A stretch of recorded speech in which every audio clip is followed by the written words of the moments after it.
Hola, mi nombre es Karen Juárez y este es el video explicativo sobre la patria del criollo, donde más que dar un resumen hablaré en general de lo que el libro transmite o quiere transmitir.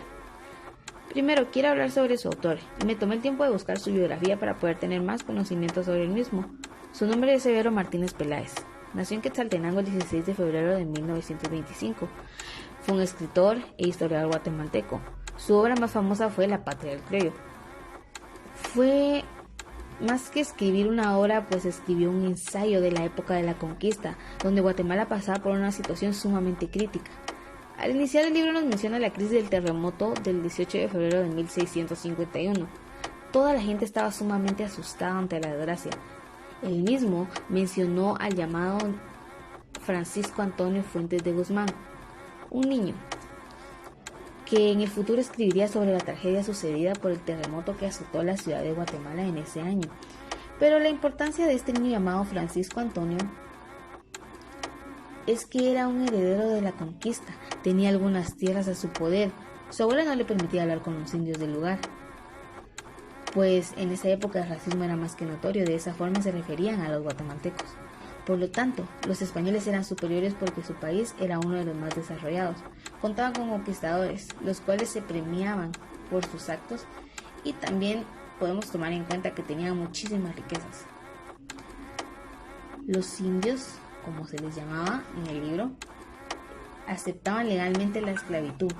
Los españoles tenían las leyes, se las leían, se las interpretaban y ellos aceptaban, pues era algo legal en ese tiempo ser esclavo. Incluso ellos firmaban, casi comparándolo como un contrato. Santo Domingo fue un personaje muy importante que defendió a los guatemaltecos, uno de los más importantes. Pero en Guatemala se dieron ciertas luchas por más personajes o por personas importantes y se logró reducir un poco la esclavitud. Claro, no se logró eliminar, pero fue uno de los países donde más se redujo la esclavitud. Los españoles querían poner nuevas leyes para los esclavos, pero esto no fue aceptado por Guatemala. También se dio la encomienda hereditaria, pues rompieron la ley. Pero también en el año 1654, el procurador del ayuntamiento luchó por evitar cobros de impuestos que solo afectaban a la población, cobros extras que eran innecesarios.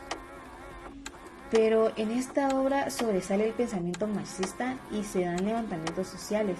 También notamos que Guatemala es un tanto mal administrando sus tierras.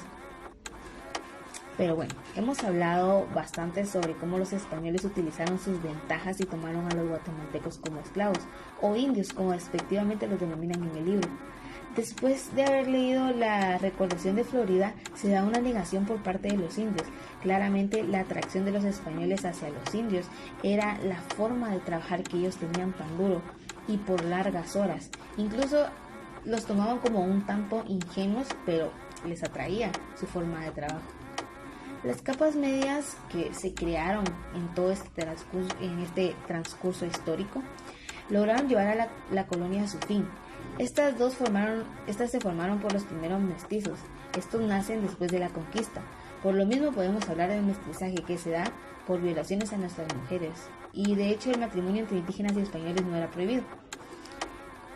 Como pequeña mención quiero agregar que en esa época los africanos estaban en una peor situación. Al pasar el tiempo se forman las tres capas medias, donde encontramos mestizos, artesanos y a la plebe. Y la capa media urbana, que fue una capa pobre, pero también la capa media alta urbana. Tenían ideas revolucionarias y querían reivindicar a los trabajadores agrícolas.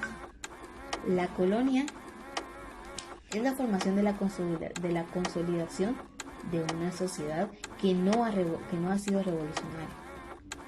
El hecho de tener aún la mitad de guatemaltecos indígenas, no quiero sonar para nada racista, solo es mi explicación, nos hace saber que aún tenemos un poco de la colonia presente para el fin de la colonia. Pero al final comprendí que el escritor solo nos quería mostrar la realidad, lo que Guatemala pasó, pues no fue fácil suprimir la esclavitud y la explotación que era en ese tiempo legal. Y si es legal es tomado como permitido, ese era el problema que se tenía.